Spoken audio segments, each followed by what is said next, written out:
বীর চট্টলা টিভি। আসসালামু আলাইকুম। বীর চট্টলা টিভি থেকে আমন্ত্রণ জানাচ্ছি। আমি তানিশা সুলতানা আফিফা। রামগতি উপজেলার ৬ নং চর আলগী ইউনিয়ন বিএনপি ও অঙ্গ সংগঠনের উদ্যোগে ইফতার ও দোয়া মাহফিলের আয়োজন করা হয়। এতে প্রধান অতিথি হিসেবে উপস্থিত ছিলেন আওয়ামী দুঃশাসনের শিকার, নিপীড়িত, রাজপথের অকুতোভয় রামগতি ও কমলনগরের মাটি ও মানুষের নেতা, সাবেক সফল সংসদ সদস্য, বাংলাদেশ জাতীয়তাবাদী দল বিএনপির কেন্দ্রীয় কমিটির সহ শিল্প ও বাণিজ্য বিষয়ক সম্পাদক জননেতা জনাব এবিএম আশরাফ উদ্দিন নিজান।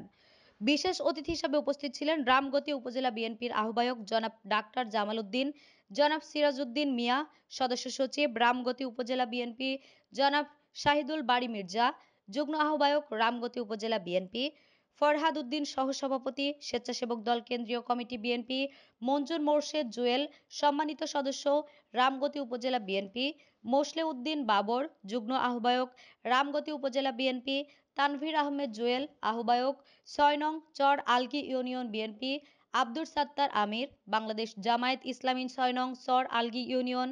এ সময় আরও উপস্থিত ছিলেন রামগতি উপজেলা যুবদল, ছাত্রদল, স্বেচ্ছাসেবক দল, মহিলা দল এবং অঙ্গ ও সহযোগী সংগঠনের সকল নেতৃবৃন্দ। প্রধান অতিথির বক্তৃতায় আশরাফ উদ্দিন নিজান বলেন, আমরা যারা রাজনীতির সাথে জড়িত, আমাদের দায়িত্ব হলো মানুষের মৌলিক অধিকার রক্ষা করা, তাদের কণ্ঠস্বর হওয়া এবং দেশের সব স্তরের মানুষের জন্য ন্যায় বিচার নিশ্চিত করা। আমাদের প্রধান লক্ষ্য হওয়া উচিত গণতন্ত্রকে সুসংহত করা, জনগণের অধিকারকে সম্মান করা এবং একটি শক্তিশালী আত্মনির্ভর বাংলাদেশ গড়ে তোলা। অথচ আমাদের সামনে রয়েছে অনেক চ্যালেঞ্জ। আমাদের রাজনৈতিক পরিবেশ, অস্থিরতা, দুর্নীতি এবং ন্যায় বিচারের অভাব জাতির জন্য হুমকি হয়ে দাঁড়িয়েছে। এমন পরিস্থিতিতে আমাদের সবাইকে একযোগে কাজ করতে হবে যেন বাংলাদেশ আবারও স্বপ্নের দেশ হয়ে উঠতে পারে, যেখানে কেউ অবহেলিত বা নির্যাতিত হবে না। তিনি আরো বলেন, আওয়ামী দুঃশাসনের সময় মানুষের কথা বলার স্বাধীনতা ছিল না, সাংবাদিকদের স্বাধীনতা ছিল না। আজ আমরা অনেকটাই স্বাধীনভাবে চলাফেরা ও সভা সমাবেশ করতে পারি, যা ফ্যাসিবাদ হাসিনার আমলে ছিল না।